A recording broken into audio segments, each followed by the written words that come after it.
On this Sunday night, heading into the home stretch of the election campaign, federal leaders fan out across the country. We'll explain their latest promises and how two former Liberal MPs are causing problems for the party. Passports, please. BC prepares to become the latest province to require proof of vaccination for non-essential services as Charlottetown shutters schools.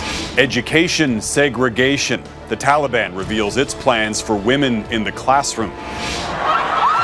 Plus, Miami football fans make a perfect catch.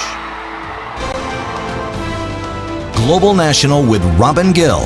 Reporting tonight, Jeff Semple.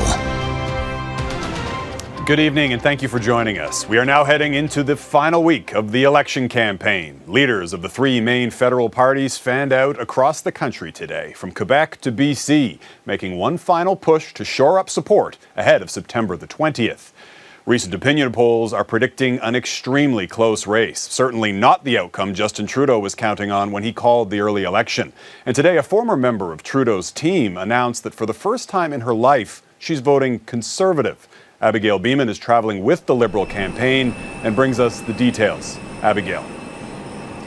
Jeff, Celina Caesar-Chavannes left the Liberal caucus in 2019, the month after Jody Wilson-Raybould resigned her cabinet position. In an interview on the West Block, she talks about reading the excerpt from Wilson-Raybould's new book and crying. I wasn't heartbroken because some of that feeling that was in that room was so familiar to me. I was heartbroken because we keep continuing to reward bad behavior from a prime minister that won a 2019 election, had a majority and a minority government, so for 6 years, continues to say there is more to do. Caesar-Chavannes says she's a Liberal at heart, but this election she will do something she's never done in her life, vote for her local Conservative candidate, a decision she says based on Trudeau's leadership and behavior. She also talked about her disappointment with Trudeau's handling of this exchange with Green Party leader Annamie Paul during the English debate. I have said before, and I'll say again tonight, that I do not believe that Mr. Trudeau is a real feminist. A feminist doesn't continue to push strong women out of his party when they are just seeking to serve. Ms. Hall, you'll perhaps understand that I won't take lessons on caucus management from you. And I asked Trudeau what Celina Caesar-Chavannes' decision means to him as he continues to call himself a feminist. I wish Celina all the best. People have a really important choice to make in this election. Do we move forward on $10 a day childcare right across the country?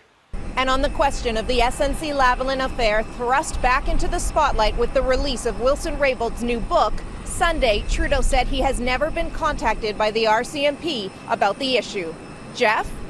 Abigail Bimman traveling with the Liberal campaign tonight. Thanks, Abigail.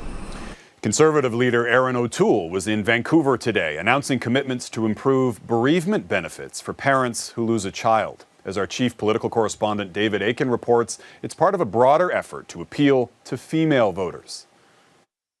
Over the summer, my family said goodbye to our youngest daughter, Lucy Rose, after only 39 days.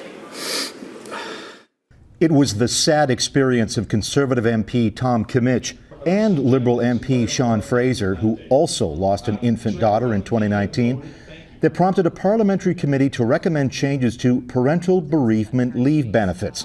Recommendations Erin O'Toole promises to implement. Well, the Fraser family, I sent them a note because my wife and I were heartbroken by that situation. And of course, Tom is our caucus chair, and I've spoken a lot on the strain. Every year in Canada, as many as 1,600 babies die before their first birthday. So, if elected, a Conservative government would modify the employment insurance system to extend parental leave benefits by 8 weeks in the event of the death of a child, create a new bereavement leave of up to 8 weeks if a child dies, and provide 3 days of paid leave for those who experience a miscarriage. The last thing you should have to worry about is your job or your benefits when you're taking time to grieve and to heal. It was unclear how O'Toole's promise would mesh with existing provincial and federal bereavement plans, but the initiative is part of a package of policy proposals the Conservatives are making to win female voters. And I want more women to look in a mirror on September 20th and say, you know what, I'm going to vote Conservative.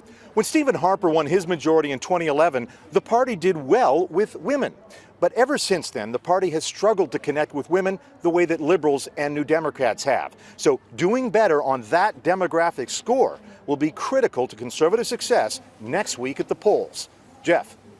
David Akin reporting from the Conservative Party campaign. Thanks, David. The NDP campaign, meanwhile, is sticking to its tax the rich strategy in the battle for Ontario. Jagmeet Singh was in Sudbury today, where he's hoping the NDP can win a Liberal-held riding. Singh repeated his plans to close corporate loopholes that allow big business to pay less tax. We are losing $25 billion a year in unrecovered revenue. $25 billion a year over 6 years is nearly $150 billion of revenue that we're losing. Yesterday, the NDP laid out the cost of the party's platform, including a wealth tax that would raise nearly $11 billion. And corporations that profit beyond their projections would also be taxed, generating $14.5 billion. That money would then be used to fund health care, climate change policy, and Indigenous reconciliation. To the pandemic now, and starting tomorrow, people in British Columbia will need to provide proof of COVID-19 vaccination to access various venues and services. British Columbians must produce a digital or paper copy of a QR code in order to enter restaurants, nightclubs, movie theaters, and gyms. Proof of vaccination will also be required for indoor concerts and ticketed sporting events, as well as other indoor gatherings, such as weddings with more than 50 people. Anyone over the age of 19 will also need to show photo ID. Manitoba and Quebec have already implemented similar measures. Ontario will follow suit on September the 22nd. Well, the new school year is just underway, but climbing COVID-19 cases in Charlottetown have now led to the suspension of in-person learning at several schools. Their students will now move to remote online learning for at least the next few days. 10 of the last 11 cases in PEI are among children under the age of 19. It marks the province's first outbreak of COVID-19 in a school. And the school year in many parts of the United States began in early August, and the number of children hospitalized with COVID-19 in the U.S. reached a record high last week, with many states grappling with surging case numbers. In an effort to bring the pandemic under control, President Joe Biden recently imposed new vaccine requirements that will affect millions of Americans. As Jennifer Johnson reports, the policy is facing pushback and possible lawsuits. COVID-19 is still killing more than 1,500 Americans a day. The Centers for Disease Control says the risk of dying is 11 times higher for the unvaccinated. Doctors call these unnecessary deaths. How quickly we get to a level where cases are low and stay low really depends on what we do collectively, not just the government, but each of us as private citizens. We need to do more. President Joe Biden declared war Thursday on over 30% of unvaccinated Americans, ordering millions of federal employees and contractors and healthcare workers to get vaccinated and demanding large private employers mandate shots or require weekly testing. The president really just made it very simple. This is a pandemic that we can end. The people who are blocking it can no longer be allowed to block it, period.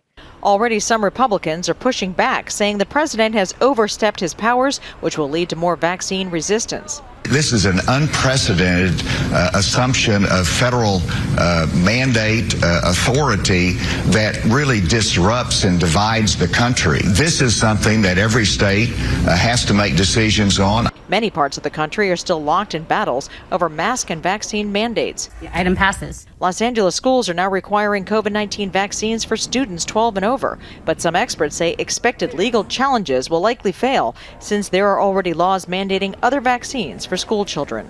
They stand on very firm legal grounds. It will be really difficult to challenge them, even though for a certain age group, some of these vaccines are only under emergency use approval. The American Academy of Pediatrics says children now represent a quarter of all weekly COVID-19 cases. Vaccine makers are rushing to get emergency approval for vaccines for 5 to 11-year-olds. Some doctors believe those could be available by Halloween. Jennifer Johnson, Global News, Washington. To the situation in Afghanistan now and fears for the future of education for women. Since seizing control of the country last month, the Taliban has attempted to present itself as respecting women's rights. The militant group now says it will allow women to attend university, albeit in separate classrooms from their male counterparts. And in Kabul, the Taliban even paraded a group of women who purportedly support its tactics. But as Mike Drolet explains, many others are now living in fear. This is the demonstration the Taliban wants the world to see. Female students fully veiled carrying propaganda signs in English celebrating the Taliban's decision to allow women to attend university. Afghanistan's Minister for Higher Education made the announcement with some caveats. The teachers have to be women and not all courses will be taught. The Taliban tasered and beat this group of students who expect education as they know it to end. You know, you might have women attend university, but basically being taught what the Taliban's interpretation of the Quran and Islamic law is for female roles in society and female behavior, for instance. So, you know, I suspect it'll just be an indoctrination exercise. Much of this was expected. The Taliban are trying to appear legitimate, so girls have been allowed in school provided they're separated from boys. But it's also precarious. Members of Afghanistan's all-female orchestra have gone into hiding because the Taliban hate music. It remains unclear whether it will be forbidden as it was 25 years ago. And the question remains if ultimately the Taliban will try to form a legitimate government or rule through violence. I think certainly when you put a key operative in the Haqqani network as your interior minister, it sends a very clear message that violence, terrorism, you know, somebody who has a $10 million bounty on their head by the United States, there are carrots here and there are sticks. And they've clearly put somebody who wields a very big and hard stick in charge as the interior minister. After 40 years, the wars may be over, but the internal conflict remains. Mike Drolet, Global News, Toronto. Still ahead, 20 years since 9/11, victims say their cries for help remain unanswered.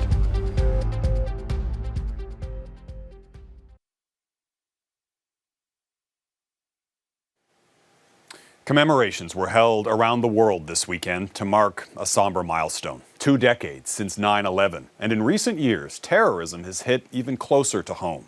In Canada, since 2017, 22 people have been killed and more than a dozen attacks with links to extremism.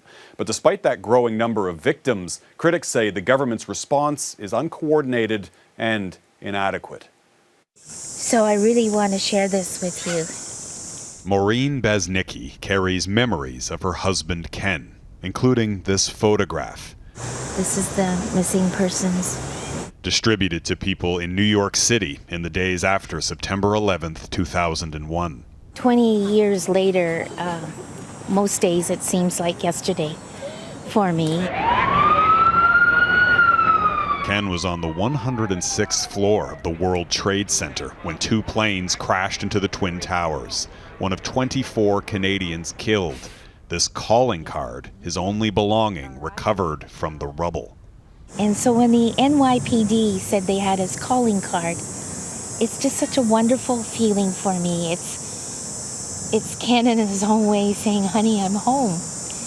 Maureen was a flight attendant. The newly widowed mother of 2 suffered post-traumatic stress disorder and couldn't return to work. But instead of support, the federal government sent her an income tax bill for her deceased husband. She racked up $180,000 in legal bills, fighting governments and insurance companies. It was horrible. I was unable to complete forms. I got frustrated. I got angry. I just wanted to cocoon and try to heal. She spent the past 20 years giving speeches and testimony, calling for better supports for victims of terrorism. Her victories include legislation that allows victims to sue state sponsors of terrorism, like Iran. But she says Canada has a long way to go. In London, Ontario, Muslims gather at the local mosque for Friday prayers, watched by privately hired police guards and cameras. Beefed up security measures still in place following June's terrorist attack. when a pickup truck ran over a Muslim family, killing 4 members. The majority, from what I've seen, are still kind of looking over their shoulder, uncertain.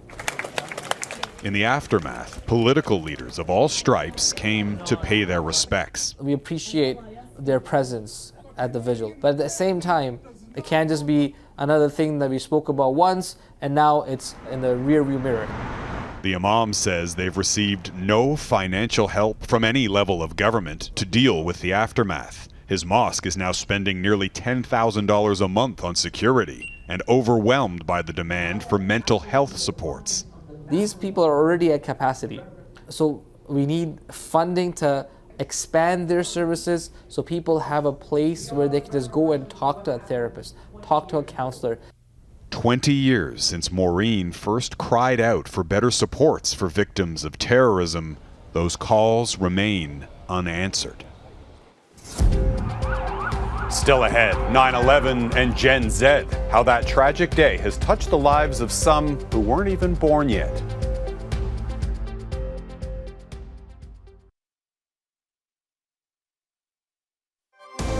You're watching Global National.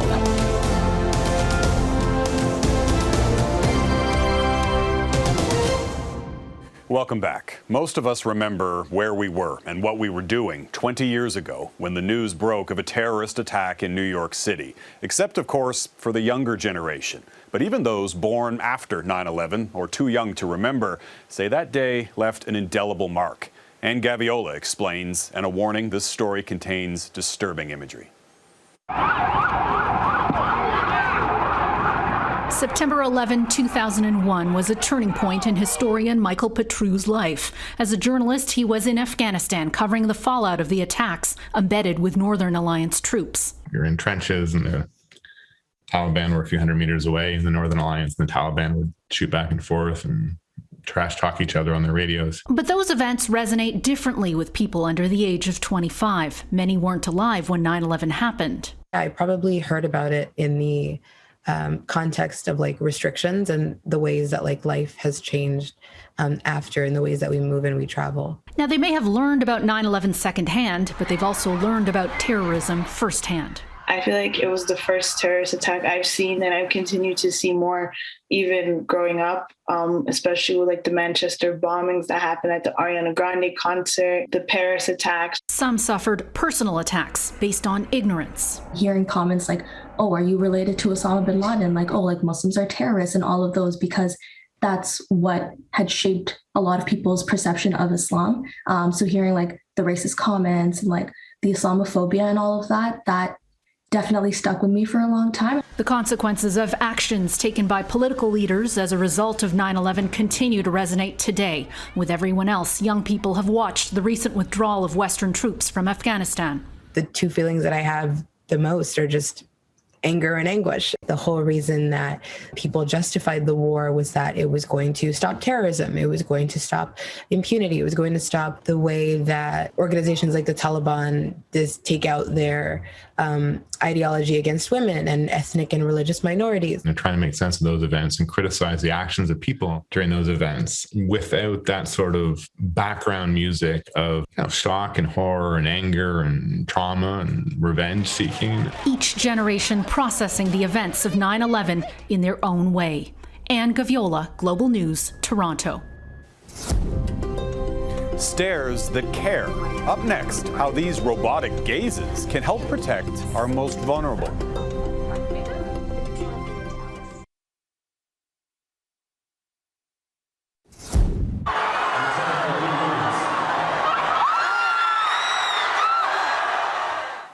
Oh, take a look at this fur-raising video. Florida football fans were on the edge of their seats last night, not from the game, but because of a cat spotted clinging to the stadium's upper deck. To everyone's dismay, the cat lost its grip.